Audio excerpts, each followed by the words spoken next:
Hello, and thanks for tuning in to the Cybersecurity Sessions podcast, Season 3 from Netacea. I'm your host, Andy Ash, CISO at Netacea. For the new season, we've decided to invite peers from the world of cybersecurity to join us and discuss the issues that are affecting them and the cyber industry.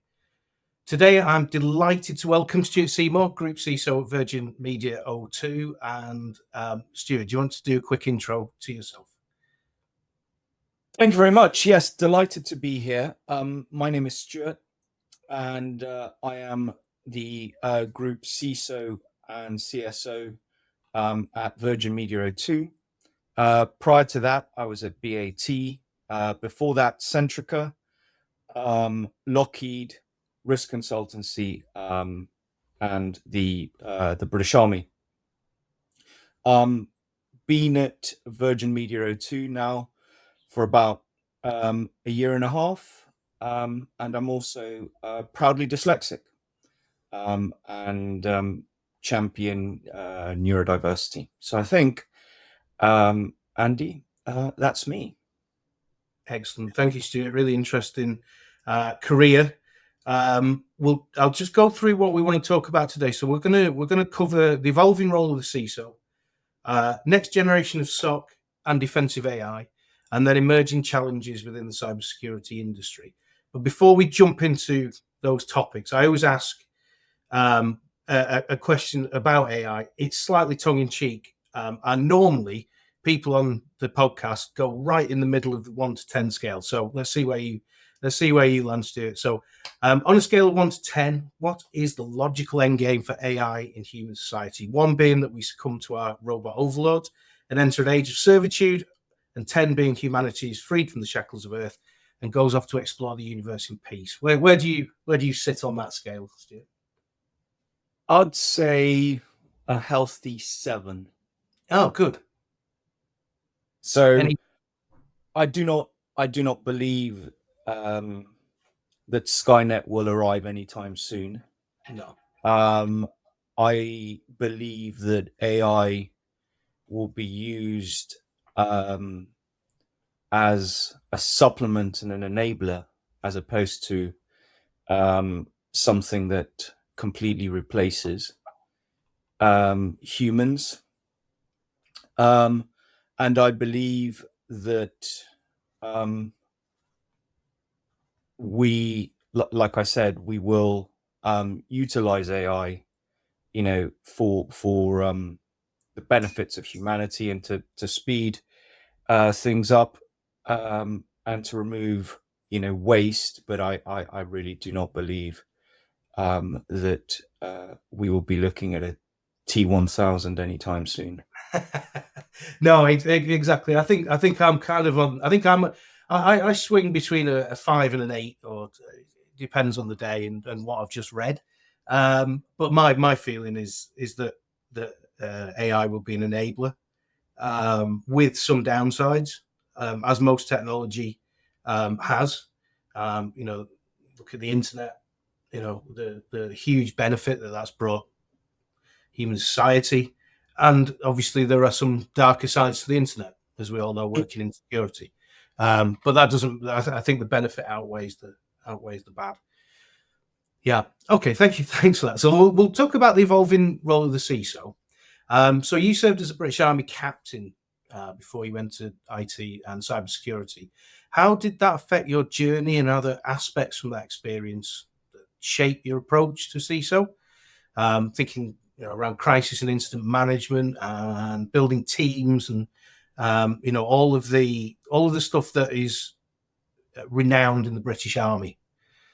How has that affected your journey? Yeah, no, thanks, Andy. So first and foremost, I think one of the things that the Army taught me and allowed me to bring was this concept of servant leadership. And it's a concept where, when we were in the regiment, we always ate last. We always ensured that we looked after our soldiers. We always ensured that, if there was anything that was running out, that we would dip out and not them. And in looking and in moving through that sort of servant leader journey, I think that sort of helped me immensely throughout my career. If you think about, the cap badge that you're given when you first arrive at Sandhurst, it says on it very clearly, serve to lead. So I think that aspect it helped me a lot. And for me, as I've grown and gone through my career, I've my sort of philosophy and my perspective has significantly changed, and I'm now more focused on the how than I am the what. In other words, the team and how you achieve the name and how you achieve the project, as opposed to the achieving a project at all costs and leaving a ton of dead bodies behind, and nobody ever wanting to work with you. And that I think has its seeds in servant leadership. So I think servant leadership is incredibly important, and it's something I've taken away from the army. And then the ability to, I think, administer myself. So be able to prioritize a lot of competing imperatives, and being able to differentiate quickly what's urgent and what isn't. Because again, one of the things that the army teaches you is you have to maximize your time, and you have to be efficient with your time, because you don't get a lot of it. And then finally, when you mentioned crisis management, yes, I think the army's been incredibly helpful in grounding me in things like crisis management, but also giving me perspective. And I think, with what veterans nowadays have experienced and have seen, and how they've come back from where they've been, I think that the ability to have perspective of what, really is important, and what really is critical, and what isn't, I think has really, really helped me. And I think if I look at some of the bosses that I've had previously, that, I remember one during an incident comes in, and the first thing is his hair's on fire. Everyone's hair then catches fire because his is on fire. If we do this badly, we're all going to get, dismissed, etc. And all that angst and stress brought into the incident, which in itself is complicated and stressful. And me being able to have the perspective of, actually, nobody's going to die today. Yeah. Then that allows, I think, that element of calm and control. So yeah, no, I'm incredibly grateful for having served in the army. I loved every second of my 12 or so years there. Came away with some amazing lessons and groundings, and was the foundation of what made me what makes me me. So incredibly blessed, and of course, it is a privilege to serve, and it's a privilege to serve not only your country, but also your soldiers. Yeah. A couple of an observation from me in terms of sort of ex-military personnel in cyber, and I don't know whether this is true. It's kind of a feeling I have. So in the UK, we do get ex-military personnel interviewed at Netacea, and obviously there are a lot of ex-military personnel in the cyber community in the UK. But I think in the US, it seems much more prevalent. It seems that Is that correct? I mean, I'm not ex-military, so I don't have that kind of. Oh, Does that feel to be true, or yes. I think it is because I think, you know, the US and the development of cyber um, as an offensive capability. I think the US are world leaders in that, Mm, um, and I think that just as, you know, just by the size and scale of their armed forces and their development and being at the cutting edge of cybersecurity technology and the like, and using that in terms of national security, yes, I think you do see that. I also think that there's something that the US does incredibly well, which we don't as a nation, and that's that they recognize and support their veterans. So mm, you'll hear a lot more of it, which might lead to that perception, because not only are you see people around, the supermarket with their veterans caps on, and or their number plates saying I'm a veteran, or stickers on their car. You don't really see that in this country, but also you don't really see the fact that um, veterans are celebrated. You go into the States and every single shop pretty much that I've ever been in offers a veterans discount. mhm. Um, so so I think there's a combination of size in terms of their military capability, moving cyber into the sort of the military, um, as a sort of an offensive capability, setting up those organizations that deal in this, and then acknowledging people um, when they do come out of that. So yeah, no, I think that in the US, I would leave with the same perception Yeah, you have, Andy.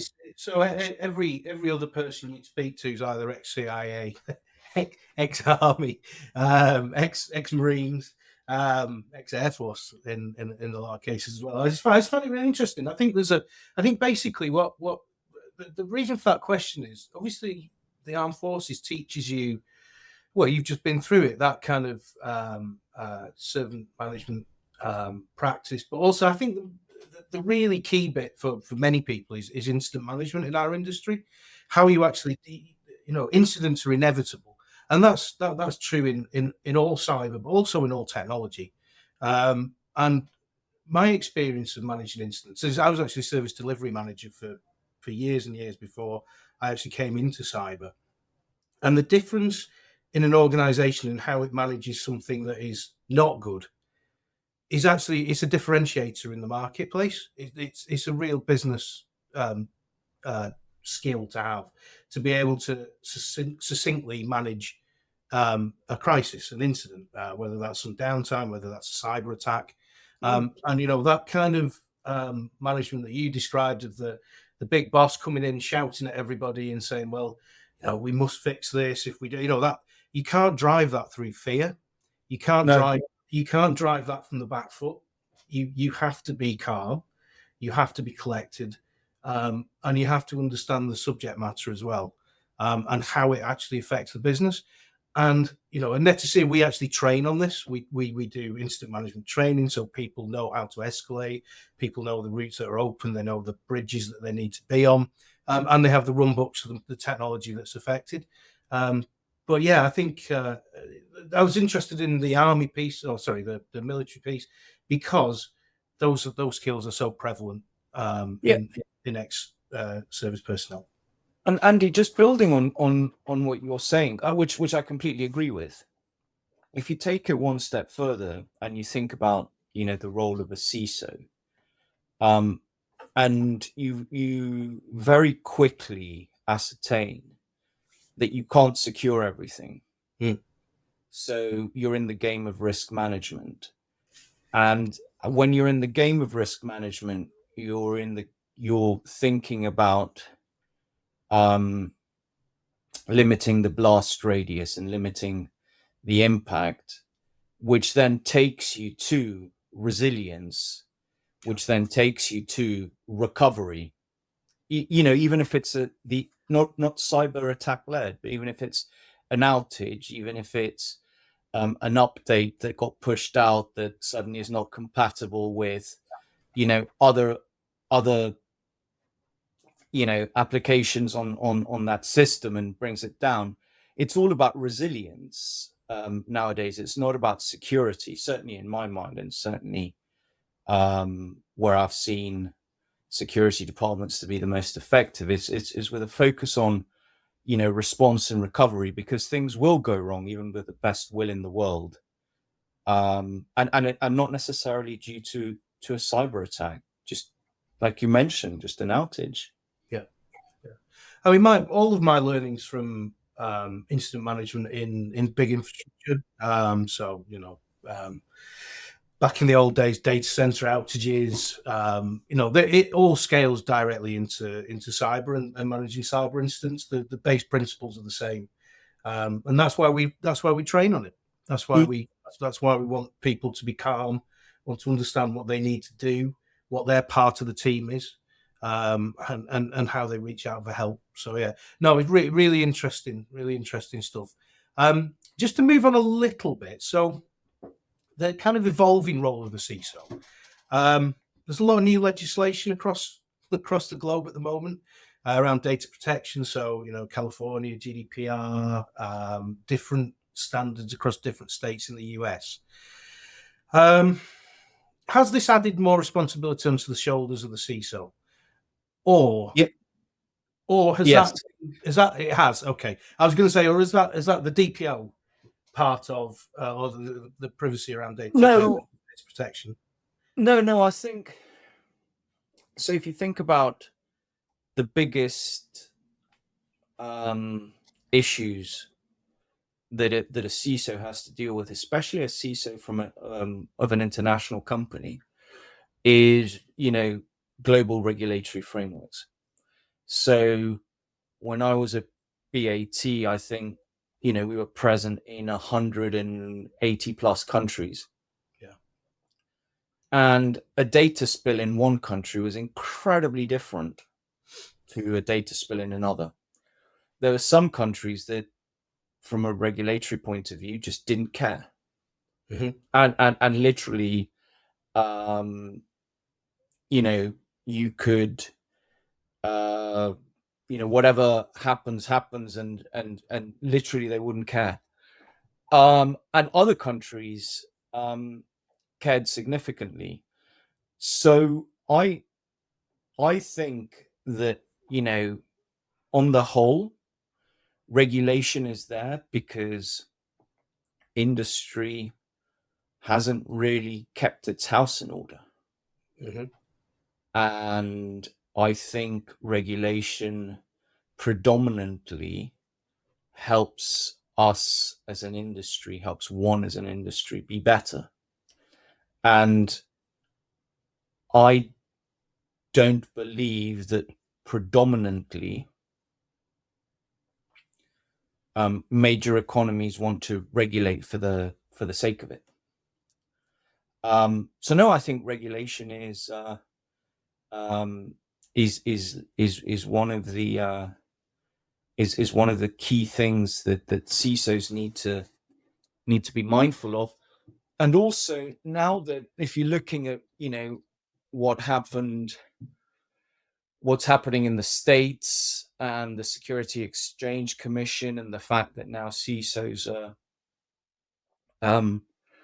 carry personal liability and personal risk, and if you see what happened to, or what's happening to really good people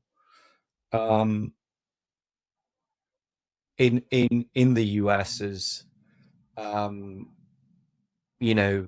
the personal liability question really takes hold. I think regulation is very definitively something that should be on every CISO's radar.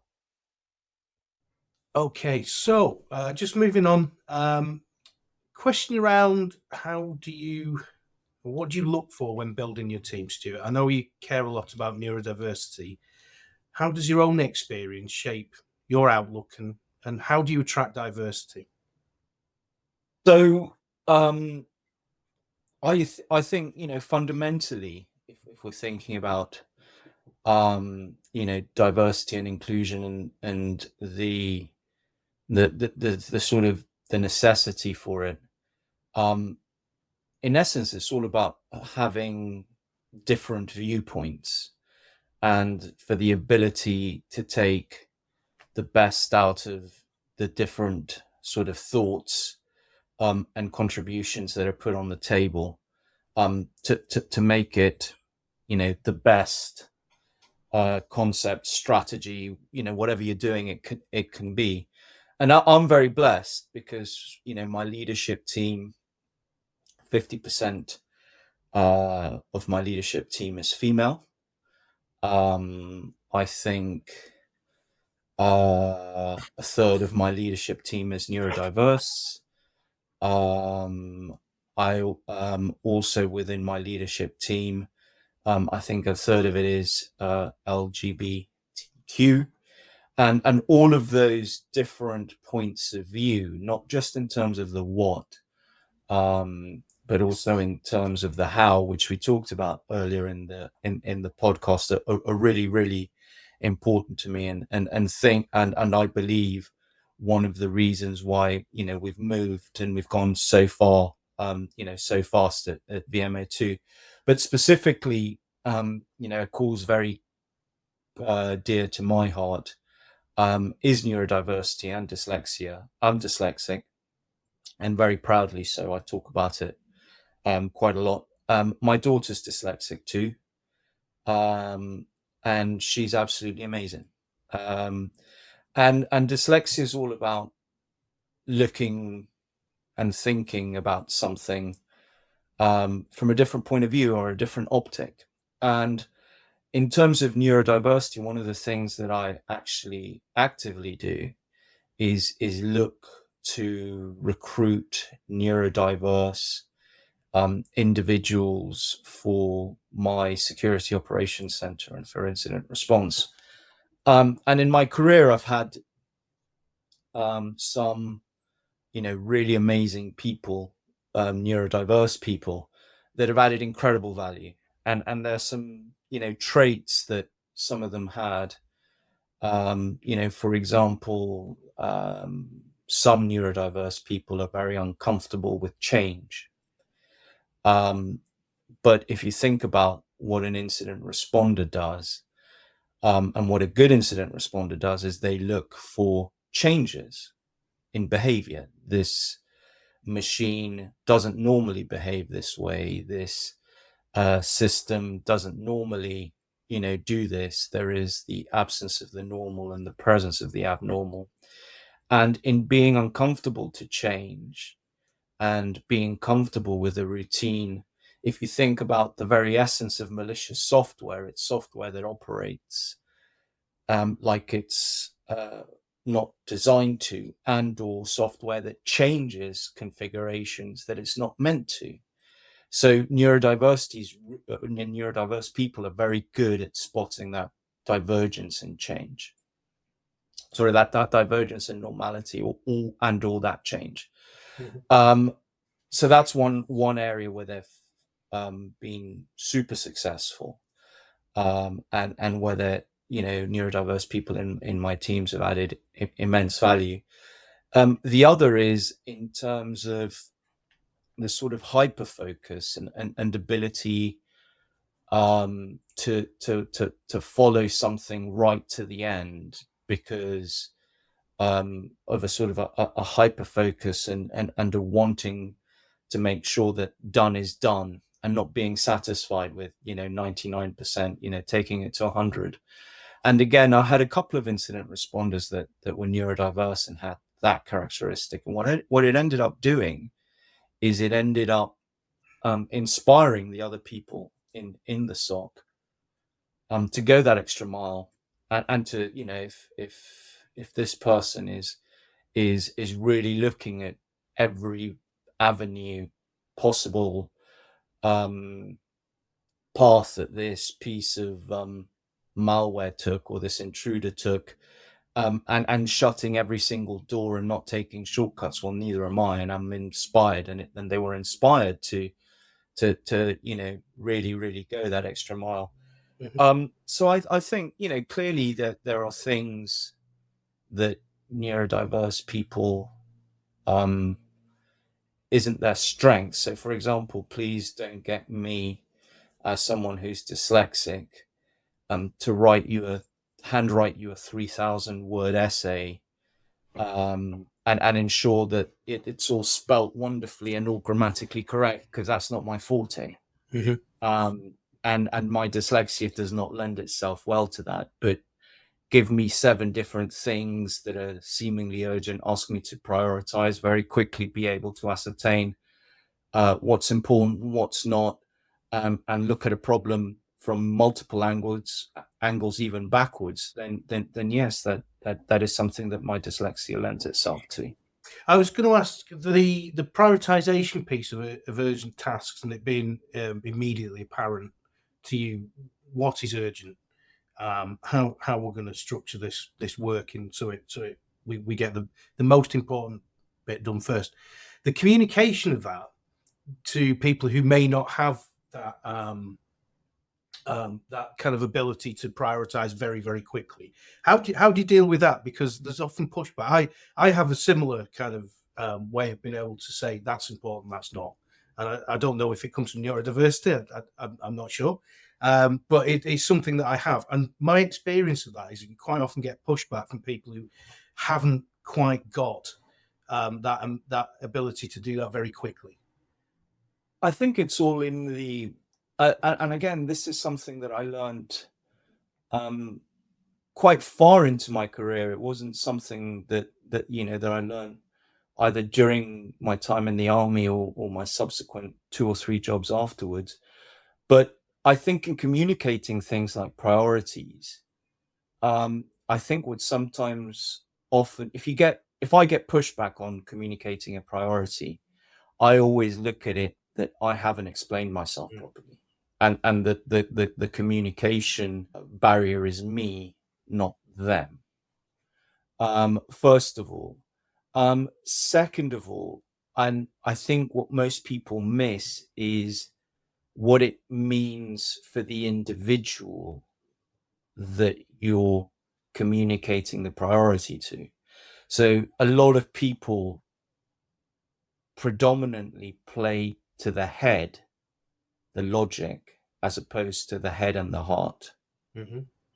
So, if you think about it, if you see a speed sign that says 30 miles an hour, that applies to your head. That's, you cannot go over 30 miles an hour. If you do, you're kind of breaking the law. But then if you see a sign that says children playing 30 miles an hour, well, then that appeals to your head and your heart, because it's the fact that there's children there and that they're playing, and that a ball might go onto the road, and that you might inadvertently be part of a tragedy. And I have children of my own, and if I didn't have children of my own, I might have nephews and nieces. Or I remember when I was a child, or the fact that you say children playing appeals to the heart as well as the head.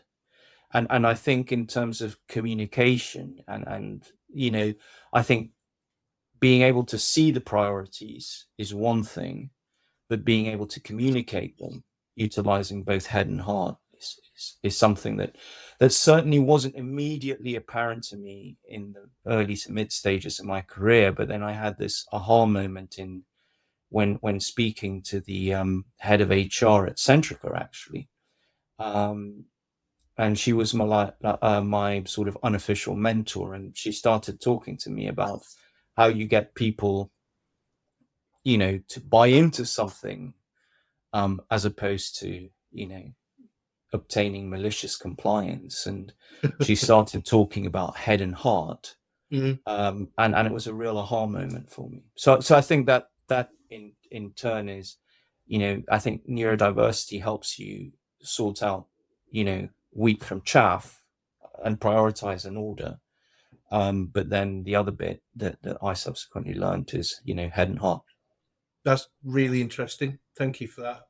And I agree. I think, yes, there is the immediacy of decision um, doesn't always go over well, as I kind of say. It doesn't always lend itself to support. So yeah, that's a really, really good strategy for dealing with that. So thank you for going through that your journey. We'll just spend a little bit of time talking about a bit more tech. So next gen SOC and AI. We touched a little bit on AI at the start, but what I want to do is understand what AI means to us as CISOs and security professionals. So for Netacea, defensive AI is an absolute necessity due to the complexity of the problem, and the sheer volume of data we're analyzing. We're taking trillions of requests for our server-side defense product every year, and we can't respond quickly enough without AI. Humans cannot read this data. Humans cannot act on this data. I'm just wondering, do you have a similar experience in how you process and respond threat data, indicators of compromise within your SOC? Yeah. And I think, speaking of sort of SOC and AI, I think a point of view to be had is that AI is not new. Mm-hmm. So machine learning isn't new. And processing data and learning from those processes and making those processes more efficient isn't new, and automation isn't new.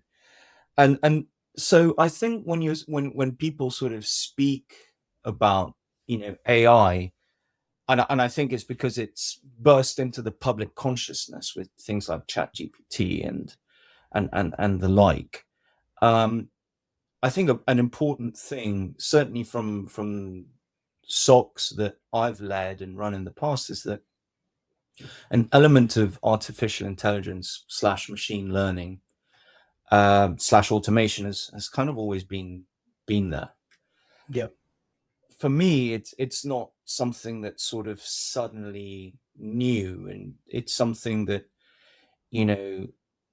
like I said, we've always used machine learning um, to enhance our SOCs, and things that I've put a lot of value in and put a lot of stock in are things like user behavioral analytics, which again goes back to that presence of the normal, sort of absence of the normal, presence of the abnormal, right? The machine is meant to behave like this. It's not, therefore let's investigate. And I think in terms of user behavior analytics, that's where I think AI is a huge help. Also in terms of, like you said, analyzing, terabytes of data efficiently and quickly to be able to sort of to cut through the noise. Because one of the things throughout my career, especially in the SOC, is that what you need to do is ensure that your analysts don't get snowblind. Yeah. In other words, that they just keep on seeing the same things, and most of them are false positives, and therefore there's sort of that analysis fatigue and what have you. However, analysts that I've been privileged to work with in the past that have been top draw, that what really gets them excited is a bit of a threat hunt. It's a bit of using their their brain to work out a puzzle or a problem, Mm-hmm. or what have you. And so I think AI, where I see its greatest value, is removing that sort of noise and snowblindness and allowing analysts to really focus on interesting problems. Yeah. Then there's a couple of interesting quotes I've heard. One last year around AI enabling humans to get out of the cockpit and into air traffic control. So literally taking away the mundane so that you can focus on the strategic or the tactical way that we're going to beat this attack. And like I say, taking away that white noise that is just absolutely, alert fatigue is real. Yeah, and again, not just across cyber, but across infrastructure. Alert fatigue is a real challenge. The speed with which companies are innovating. Even a company like Netacea, where we don't have 5,000 developers, we're reasonably small. We produce a lot of software. We produce a lot of services. We have a lot of public endpoints, and those public endpoints are only growing. So every time you get one, you have to refine that noise back down. And for me, AI is that place that it solves that problem. But then also a quote or a theory recently, and I hope I don't butcher this, but essentially, with LLMs, we're used to prompting the AI to come up with a solution for us. But actually, what might work better within a SOC is the AI producing prompts for those people who love to investigate, i.e., collating all that data in a succinct way, presenting it in a way that it makes it easy to investigate, and then potentially to automate that action as well. But that, I think we're a little bit away from that. But yeah, so it's kind of role reversal. It's kind of prompting humans to do some good work, as opposed to prompting AI to find something. It's like you've already got that information. Does that resonate? Yeah, it does a bit, but with a fairly significant caveat that it's been well documented and well proven that if you put into AI best looking person in the world sitting by a beach, it will give you a certain type and a certain demographic because it's learned that. And like anything, it's all about what you teach it and how well AI is taught and how you can teach it or the ability to re-educate it, if you see what I mean. So those feedback loops are really important. Training the models is massive, but those bias and hallucinations are real. Within any AI system, they're also real within humans as well. Or we probably wouldn't call it bias or hallucinations. We might call it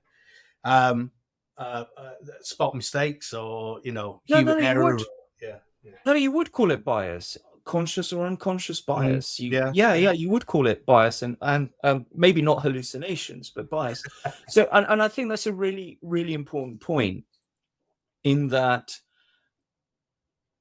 a lot of what people discuss in relation to AI is like this amazing silver bullet that does everything and is the singular cure for all ails. And people do need to be very cognizant that, just like a human, if you bring up a human to not care for its sibling, to be selfish, to be what have you, you're going to get one product. And if you train AI in a certain way, you're going to get that similar product. And then AI hallucinates and it has issues. And as long as people go in with their eyes open to that, as opposed to, I've just bought this amazing security tool and it has AI, and therefore my risk of breach has gone down to manageable levels or is mitigated or this and that, well, then there's a conversation to be had, right? Because I don't believe AI is the silver bullet. I don't believe it's a silver bullet either. I think the bit about the prompt is the collation of information that is then presented to a human, and that human can then detect bias, detect hallucination. And we always talk about AI like it's going to be, or it is, perfect. So yeah, I think evaluation of product is very important, and we always ask our customers to do POCs with us, just so they can validate and look at the efficacy of the solution. And that's massively important. And of course, from as a CISO point of view, and with a sort of a pen test red team mindset that I have, whenever someone talks to me about AI, is the first thing that comes to my mind is how can I poison it? Yeah. And how can someone poison it? And how inoculated is it from someone teaching it something or teaching it to look another way and all of these kind of things? Yeah, I think that is a current but more future challenge of the poisoning of models and how those models proliferate. There are lots of copies of AI models out there now. But yeah, there's a whole world we could talk about on that. But unfortunately today, I think we're just up on time. So thank you to Stuart for joining me today. If you have any questions for us, please either leave a comment if you're listening via Spotify or YouTube, or you can mention us in our X account at CybersecPod or email podcast@netacea.com. Please do make sure you subscribe wherever you get your podcasts. And finally, thank you for listening. We'll see you next time for more cybersecurity sessions.